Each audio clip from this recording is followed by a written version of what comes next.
Hello, everyone, and welcome back to another match preview on the Babbling Irons channel with myself and Sloth, and a very special guest today. As you can see, our biggest fan of the Babbling Irons channel over on Sloth's screen.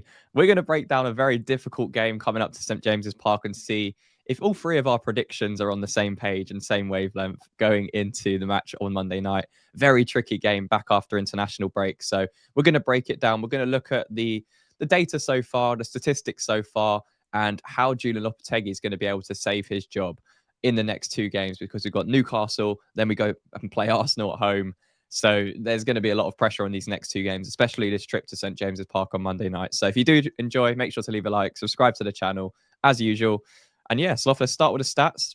So far this season, Newcastle on 18 points compared to our 12, 13 goals scored each, only 11 conceded for Newcastle compared to our 19. And they find themselves in 8th position compared to our 14th. If we compare that to the expected stats, they're slightly above where they should be in terms of XG, with 16.04 as a baseline. Ours is 12.72, so we're kind of on track. Their expected goals scored is around 16.04 as well, with ours being 17.11. Their expected goals conceded is quite high compared to the amount of conceded. So they've only conceded 11 goals in the Premier League this season, whereas their expected stats say 18.15. Ours is even worse than our actual record at 21.36, which is never a good sign. That is one of the worst in the division. And yeah, expected position, Newcastle should be about 4 places below where they are right now.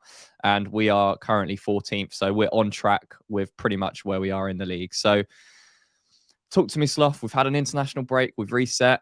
It's time to recharge, go again. Is the confidence flowing for you for our trip to St James's Park on Monday night?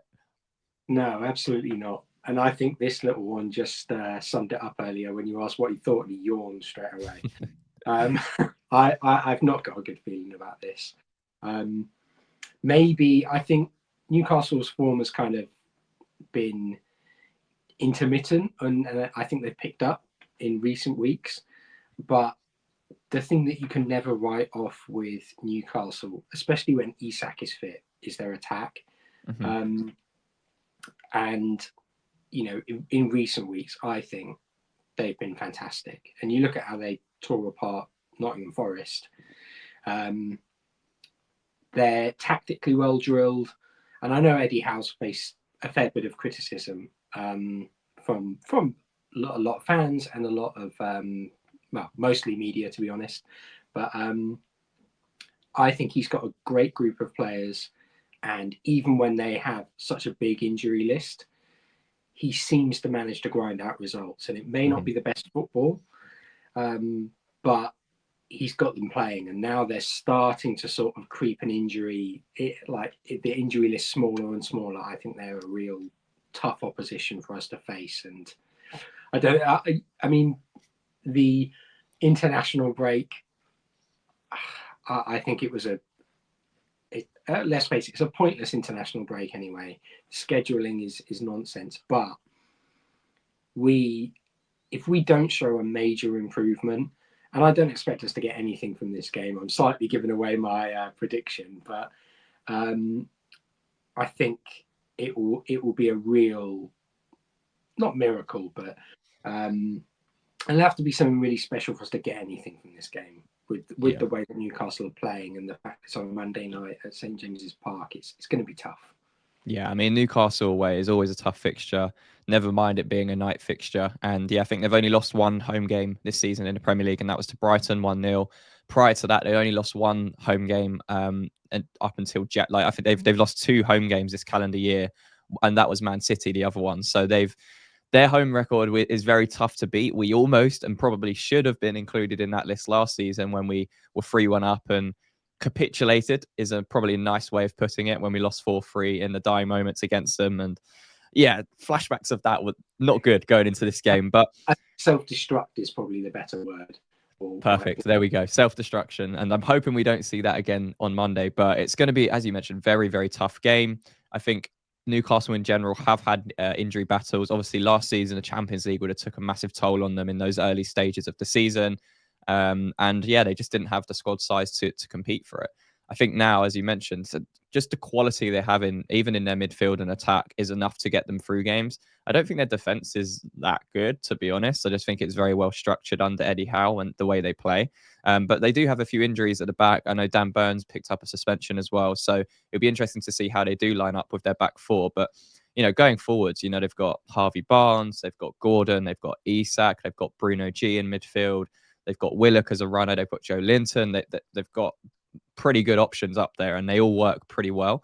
And ever since Eddie Howe in the last couple weeks has tweaked it to put Joe Linton back on the left wing and have a midfield three of Longstaff, Bruno G, and Willock, they've seemed a lot more structured and a lot better, and it makes it very hard. And that left-hand side, when Lewis Hall's playing left back and Joe Linton's there with Willock in the midfield, very difficult to get through. And Arsenal found the same thing when they played them, and it's why Newcastle got the win in the end, really. It was because they kind of locked down that side against Bukayo Saka. So I feel like they're probably going to do the same against Jared Bowen. Obviously, he's going to be full of confidence after his international break goal for England. So again, massive credit to him.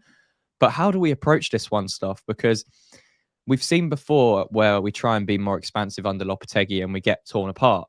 If we go to St. James's Park with that same attitude as, say, we went to, I don't know, when we played Chelsea at home or when we went to Spurs away, we will get torn apart, especially on a Monday night. So how do we approach this one from a Julen Lopetegui perspective when the pressure is so high on his job right now? I don't think you can take the approach to go there and try and outplay them. I think that's, especially for a low confidence side. Look, we have good players, and there's no doubt that we could maybe go there and do that like last season, but there's always a chance we'll self-destruct and throw it away. But I think we're going to have to really look to play a counter-attacking system, and also one that we take away this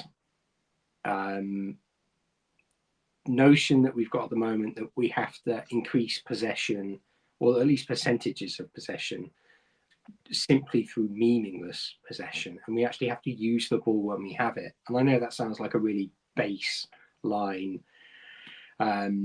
viewpoint, but we've been so wasteful on the ball, and we've created so many of our own problems. We have to go there and show not only a bit of defensive bite, but also nous, and understand that you can't go to somewhere like St. James's Park on a Monday night under their lights and outplay them when we are so low confidence. The fact that we have conceded so many goals is a nightmare when you look at the quality of the striker they have. Someone like Alexander Isak, you cannot give him the ball and expect with his pace and size, he's not going to cause you problems. So I almost think we have to, and people won't like me saying this, we have to play a counter-attacking style, but it has to almost be a bit of anti-football in there, because we certainly aren't playing good football at the moment. So the only way that I can really see us trying to build a bit of confidence and maybe nick something is if we stack the defence, make sure we try and basically bully Isak and do our best against the wrecking ball that is Joe Linton, and try and catch them on the counter. Yeah, no, I agree. I think there will be opportunities for us to counter in this game. I mean, we saw it last season, the amount of times we hit them on the break and got success from doing that, and should have won by doing that. I just think when you go to a place like St. James's Park, you have to be ready for that physical battle as well. It's something that gets massively overlooked by teams going there, and it's something we can't afford to. We can't afford to be shellish. We can't afford to back down from Newcastle and let them take control early on, because otherwise it's going to be a very, very long evening. And as you mentioned, when we do have possession of the ball, we have to use it right. We have to be fast on that transition. We have to bypass that midfield, because they will press high. We know how Eddie Howe's going to play. He'll want to pin us into our own half where possible. But defensively, as I mentioned, they got a few injuries. They got a couple of suspensions as well. I believe we have the quality to create chances against this Newcastle defense. It's just the other way as well. Like we're we're just so bad defensively at the moment, and I wouldn't back us to keep a clean sheet against a League Two team. To be honest, we've been that bad, and yeah, it's no easier going to St James's Park. But yeah, I think Isak's the one, and Gordon, them two up top are the ones that I'm looking at as the real potential threat for West Ham, because we don't deal with either of those types of personnel very well. And if we're switched off, if Wan-Bissaka's switched off at the back post or not tracking runners, if Lucas Paqueta's not tracking back his runners, if the team are not working as a coherent team, we will get smashed. And that's what scares me, because we haven't seen that coherence across the team at all this season, really. I'd say only against Ipswich we saw it, but not really for the vast majority of this season have we seen that cohesive unit. So I think we're going to have to be very, very careful how we approach this game. Who would you play as your front three, Slough? That's an interesting, not dilemma, but question for you, because obviously Kudus is suspended still. He's got that 2-game extension on his red card. You'd expect Bowen to be playing. You'd expect Somerville to be playing. Who plays striker for you? I think, we said it, I said it when we played Everton. I don't think Antonio is doing enough to warrant starting at the moment. And I don't think that's not me bullying Antonio or just liking Antonio. I really like him as a player and for what he's done for West Ham, but there's no system, there's no pressing system, there's no coordination with it. And particularly we saw at times against Everton, he just wasn't pressing effectively, and it's very hard to do on your own, but there's still a certain work rate that is expected. And I think the difficulty is Antonio's lost a bit of speed, but he is still a handful. Ings doesn't have the pace to trouble and press them at the same time and create opportunities. So I'm really struggling to see who we effectively start with.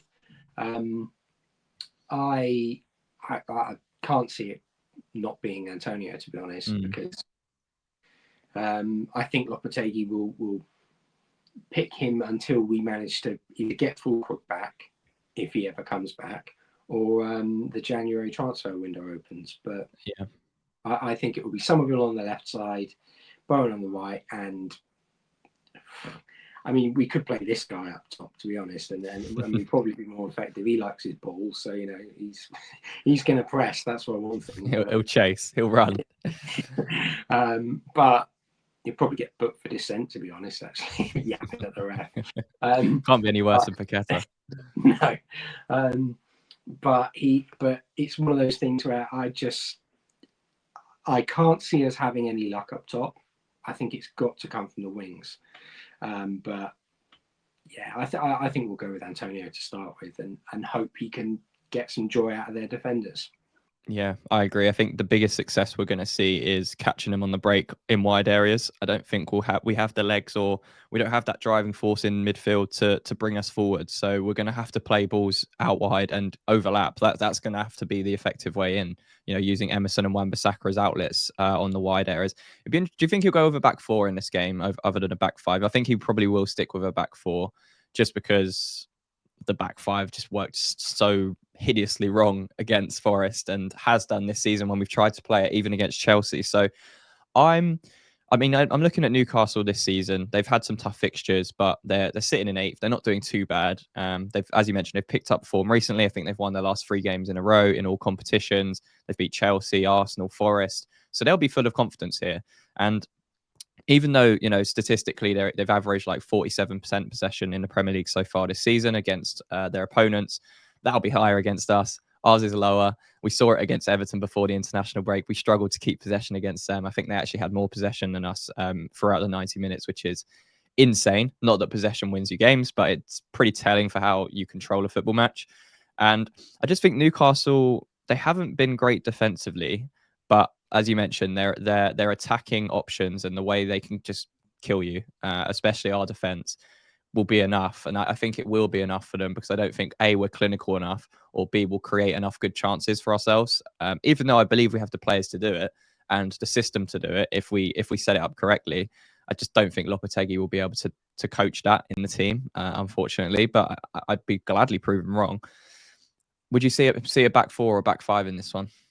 I think we'll see a back four. I think that hopefully this international break has given Todibo time to get fully fit, because obviously we know he's been, well, even he said he's currently at like 80% fitness. He should be 100 now, really, shouldn't he? There's no excuses anymore. I think he should be around that point. So hopefully we'll see what he can actually do at the back. But again, when you're up against a striker like Isak, it's tough. You can make one mistake and it costs you a goal. I think he'll probably stick with the back four. One thing I think that Newcastle have really gotten right this season, and particularly in the transfer market in general, is their wing backs. You know, adding young English players there, and obviously they bought. It was kind of laughed at or derided when they bid for the youngster from Chelsea, whose name has now just completely escaped my mind. Lewis Hall, is it? That's it. And I get Lewis Hall and Dewsbury Hall mixed up in my head. And I was like, no, it definitely wasn't Dewsbury Hall. What's the other one? But Livramento as well. You know, I think they've got energetic, skillful, and also, you know, deceptively strong young fullbacks. And they're going to have the energy to just bomb up and down the pitch, and that's something they've shown. You know, Eddie does demand a lot of work from his sides, and they've shown the willingness and energy to do that. So I think they're going to be a real issue for us. And even say against Bowen, who will obviously have spent the international break with someone like Livramento, I think it's going to be a tough game in that area. Yeah, no, I agree. But they have really shone this season, I think, as young players coming into that side. And as I mentioned, their ability on the ball, but also I think their range of passing has really improved. And Livramento in particular, I think it was quite easy to pick out the consistency of his delivery as a key area for him to develop.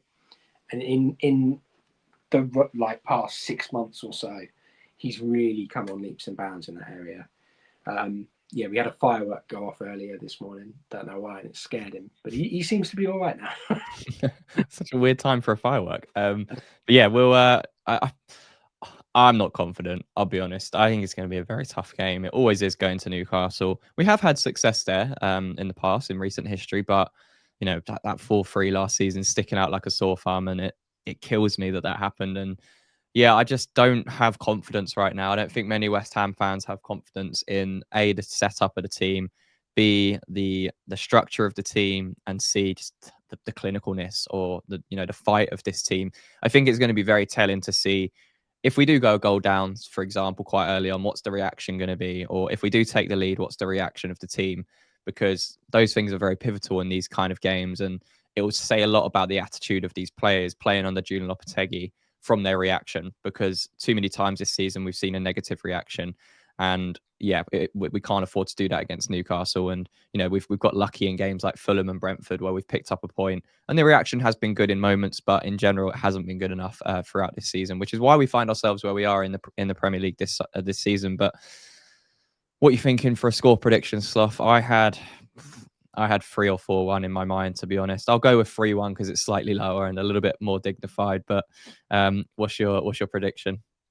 I can't see us not getting pumped. Like I'd be really surprised if we don't lose by 3, whether that's 3-0 or you know, like 4-1 or something. We do have the attacking outlets to get a goal. I don't think we have the strike force to get a goal.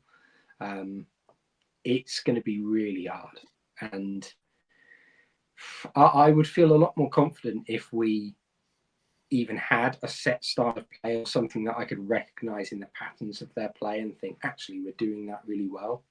But I don't think we're doing anything well.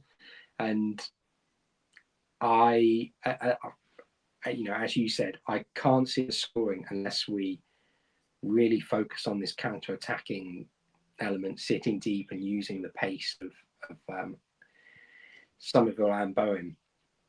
But I can see Isak causing us all kind of problems, and I can't see past maybe 3-0. Yeah. Yeah, I mean, it's going to be a tough game. I don't think many if you're predicting a win as a West Ham fan, then fair play.